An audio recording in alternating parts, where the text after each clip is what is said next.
Hello dear student, Ranthambore children academy की online class में आपका स्वागत है। आज हम कक्षा 11 की राजनीति विज्ञान का अध्ययन करेंगे, जो पार्ट फर्स्ट संविधान क्यों और कैसे। हमें संविधान की आवश्यकता क्यों होती है। सबसे पहला क्वेश्चन क्या होता है भाई, हमें संविधान की आवश्यकता क्यों होती है। तो इसका मतलब है कि इसका आंसर है देश के सभी नागरिकों को एकता के सूत्रों में बांधने के लिए वह देश के प्रति देशभक्ति की भावना जगाने के लिए संविधान की आवश्यकता होती है। आगे समझ में। अब संविधान के कार्य पढ़ेंगे आगे। संविधान के कार्य क्या है कि यह तालमेल बढ़ाता है और भरोसा दिलाता है। जो देश के नागरिक होते हैं उनमें तालमेल बढ़ाता है और उनको भरोसा दिलाता है।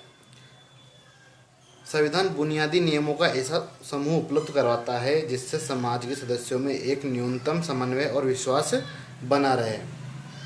वे जैसे आप कल्पना करिए कि आप एक बड़े समूह के सदस्य हैं, ठीक है ना। तो उस समूह की कुछ विशेषताएं हैं।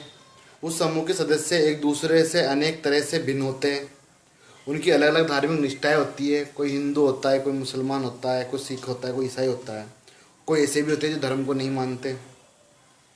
और वे उनका जो व्यवसाय है वो भी अलग अलग होता है। अलग अलग उनके शौक़ होते हैं। सिनेमा से लेकर किताबों तक उनकी पसंद अलग अलग होती है। उनमें कुछ पैसे वाले होते हैं तो कुछ गरीब होते हैं, कुछ बूढ़े होते हैं, कुछ जवान होते हैं। किसी व्यक्ति को कितनी संपत्ति रखने की इजाज़त होनी चाहिए, ये भी संविधान डिसाइड करता है, ठीक है ना। इसके अलावा क्या सभी बच्चों को स्कूल भेजना अनिवार्य है, क्या इसका निर्णय उनके माता पिता को लेना चाहिए, नहीं, ये निर्णय भी देश का संविधान लेता है। क्या इस समूह को अपने ही सदस्यों के विरुद्ध भेदभाव करने देना चाहिए। भिन्न भिन्न लोग इनमें से प्रत्येक प्रश्न का अलग अलग उत्तर देंगे। मतलब जितने भी प्रश्न हैं उनमें से अगर हम अपन हर एक व्यक्ति से इसका आंसर पूछे तो वो सब क्या करेंगे, इसका अलग अलग आंसर देंगे। कुछ कहेंगे हाँ भाई बच्चों को मतलब माता पिता को निर्णय लेना चाहिए उनकी पढ़ाई के अनुसार, पढ़ाई को लेके। कुछ कहेंगे नहीं, सरकार को लेना चाहिए इसका जिम्मा, ठीक है ना। तो इस तरह के अलग अलग लोग हैं जो अलग अलग, उनके अलग अलग विचार भी अलग अलग होते हैं। लेकिन प्रत्येक सदस्य एक दूसरे पर आश्रित होता है। उन्हें एक दूसरे के सहयोग की जरूरत होती है। इस समूह को शांतिपूर्वक एक साथ रहने के लिए क्या चाहिए, क्या चाहिए भाई, ठीक है ना। तो वही तो पढ़ रहे हैं अपन, क्या चाहिए, संविधान क्या चाहिए, एक नियम चाहिए। कुछ नियम ऐसे जो सभी लोगों के लिए अनिवार्य हो और उन नियमों के साथ उन नियमों का सब पालन करें तो वो एक दूसरे से जुड़े रहेंगे। लेकिन इस समूह के लोग एक साथ रह सकते हैं यदि वे कुछ बुनियादी नियमों के बारे में सहमत हो जाए। जैसे इस समूह को ऐसे नियम क्यों चाहिए, कल्पना करें कि ऐसे बुनियादी नियमों के अभाव में क्या होगा। जब ऐसे नियम नहीं होंगे तो प्रत्येक नागरिक अपने आप को क्या करेगा, असुरक्षित महसूस करेगा, क्योंकि उसे यह मालूम नहीं होगा कि समूह के सदस्य एक दूसरे के साथ कैसा बर्ताव करेंगे। आज हम खुलेआम रोड पे घूम सकते हैं, क्यों, क्योंकि हमें क्या घूमने की आज़ादी है, ठीक है ना। खुलेआम हम कोई से भी कपड़े पहन सकते हैं, कहीं भी जा सकते हैं, अपने देश में किसी भी कोने में घूम सकते हैं, क्यों, क्योंकि हमें पता है संविधान ने हमें ये अधिकार दे रखा है। पर अगर ऐसे कोई नियम नहीं होते तो फिर क्या होता, फिर आदमी बाहर जाने से डरता कि यार बाहर जाएंगे, अगर मान लो अपने साथ कुछ हो गया, किसी ने रोक दिया टोक दिया तो, ठीक है, मान लो राजा का शासन होता तो, कोई नियम नहीं होते तो क्या होता। और किस चीज़ पर अधिकार है ये भी पता नहीं होता। आज जितनी भी सरकारी संपत्ति है, जैसे मान लो स्कूल है, सरकारी स्कूल है, तो उसमें प्रत्येक व्यक्ति चाहे कोई सी भी जाति का हो उसको पढ़ने का उसमें अधिकार होता है, ठीक। किसी भी समूह को सार्वजनिक रूप से मान्यता प्राप्त कुछ बुनियादी नियमों की आवश्यकता होती है जिसे समूह के सभी सदस्य जानते हो, ताकि आपस में न्यूनतम समन्वय बना रहे। चलो ठीक है भाई, नियम भी बना दिए हमने। अब मान लो कोई इसका पालन करेगा और कोई नहीं करेगा। अगर मान लो 5 लोग हुए, 5 लोगों में से 4 उसका पालन कर रहे हैं, एक नहीं कर रहा, तो फिर चारों भी क्या करेंगे कि यार ये नहीं कर रहा, जब इसको कोई फर्क नहीं पड़ता हम क्यों करें। तो देखो, लेकिन ये नियम केवल पता ही नहीं होने चाहिए वरन उन्हें लागू भी किया जाना चाहिए।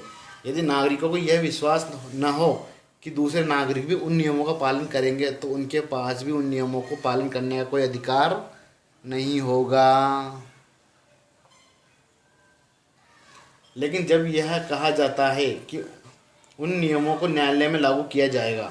तो इससे इसमें सभी को विश्वास हो जाता है कि और लोग भी इन नियमों का पालन करेंगे, क्योंकि ऐसा न करने पर उन्हें दंड दिया जाएगा।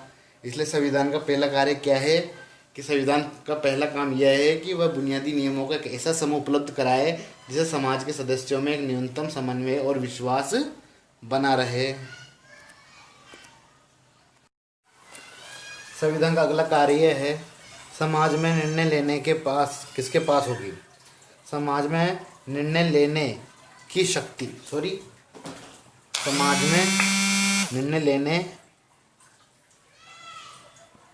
की शक्ति। अगला कार्य क्या है? समाज में निर्णय लेने की शक्ति किसके पास होगी। संविधान यह भी क्या करता है, तय करता है कि सरकार कैसे निर्मित होगी। क्योंकि क्या है, संविधान कुछ ऐसे बुनियादी सिद्धांतों का समूह है जिसके आधार पर राज्य का निर्माण और शासन होता है। वहाँ का जो शासन है, किसी भी देश का शासन है, तो उसके लिए जो नियम होते हैं वो किस में होते हैं, संविधान में होते हैं। लेकिन ये बुनियादी नियम क्या है और ऐसी कौन सी बात है जो उन्हें बुनियादी बना देती है। सबसे पहले आपको तय करना पड़ेगा कि जिन नियमों के आधार पर समाज का शासन होता है उन्हें बनाएगा कौन। अगर आप बनाओगे तो औरों को पसंद नहीं आएंगे, और लोग बनाएंगे तो आपको पसंद नहीं आएंगे। जरूर थोड़ी आप बनाओ तो आपको तो सर्वश्रेष्ठ लग रहे हो पर औरों को सर्वश्रेष्ठ नहीं लगे, और अगर और लोग उसको बनाए तो हो सकता है कि उनको सर्वश्रेष्ठ लेकर आपको नहीं लगे। तो इस विवाद को कैसे सुलझाया जा सकता है भाई। तो क्या है कि हमें वास्तव में यह तय करना पड़ेगा कि उन नियमों को बनाएगा कौन। तो संविधान ही इस प्रश्न का क्या दे सकता है, उत्तर दे सकता है। वह समाज में शक्ति के मूल वितरण को स्पष्ट करता है। संविधान यह तय करता है कि कानून कौन बनाएगा, कानून कौन बनाएगा। आगे बात समझ में। इस प्रश्न का उत्तर सैद्धांतिक रूप में कई प्रकार से दिया जा सकता है। जैसे राजतंत्र है, मतलब राजा का शासन होता है, तो राजतंत्र में कानून का निर्माण कौन करता है, राजा करता है। जबकि कुछ संविधान जैसे पुराने सोवियत संघ के संविधान है, जो पुराने सोवियत संघ में जो संविधान है उसमें निर्णय लेने का अधिकार केवल एक पार्टी को दिया जाता है। एक संघ बनाया जाता है और वही संघ क्या करता है, वहाँ के नियम बनाता है। लेकिन इस विषय में इतना सरल नहीं है। यदि लोकतंत्र हो, कई जगह अपना इंडिया है, इंडिया में क्या है, लोकतंत्र है। तो लोकतंत्र में संविधान में निर्णय लेने की जो शक्ति होती है मोटे तौर पर किसके पास होती है, जनता के पास होता है। क्योंकि लोकतंत्र का मतलब ही क्या होता है, जनता का, जनता द्वारा, जनता का शासन। यदि यह मान भी लिया जाए कि जनता निर्णय लेती है, तब भी यह प्रश्न अनुत्तरित रह जाता है कि जनता कैसे निर्णय लेती है। जनता निर्णय कैसे लेती है। क्या कोई कानून बनाने के लिए सभी लोगों को सहमत होना चाहिए। प्राचीन यूनान की पद्धति के अनुसार क्या प्रत्येक मुद्दे पर सभी लोगों को वोट देना चाहिए, या लोगों को अपने निर्वाचित प्रतिनिधियों द्वारा अपनी राय को व्यक्त करना चाहिए। लेकिन लोगों को अपने प्रतिनिधियों के माध्यम से काम करना हो तो फिर उन प्रतिनिधियों का चयन कैसे हो और कुल कितने प्रतिनिधि हो। भाई जनता क्या है, जनता ये थोड़ी, जैसे मान लो कोई भी अपने देश में किसी भी बात पे फैसला लेना है तो सभी जनता से पूछेंगे, नहीं। वो क्या करती है कि चुनाव के माध्यम से अपना एक प्रतिनिधि बनाती है और फिर वो प्रतिनिधि क्या करता है, जनता के हित में, जनता के लिए फैसले लेता है।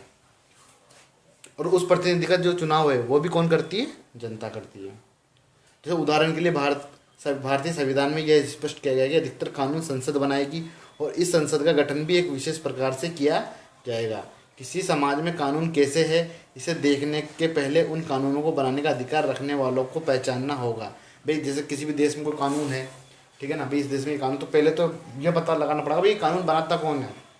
अपने देश में तो संसद बनाती है और संसद के जो मंत्री वगैरह होते हैं अधिकतर, जैसे मान लो प्रधानमंत्री है, उसका चुनाव भी जनता द्वारा होता है अप्रत्यक्ष रूप से, ठीक है ना।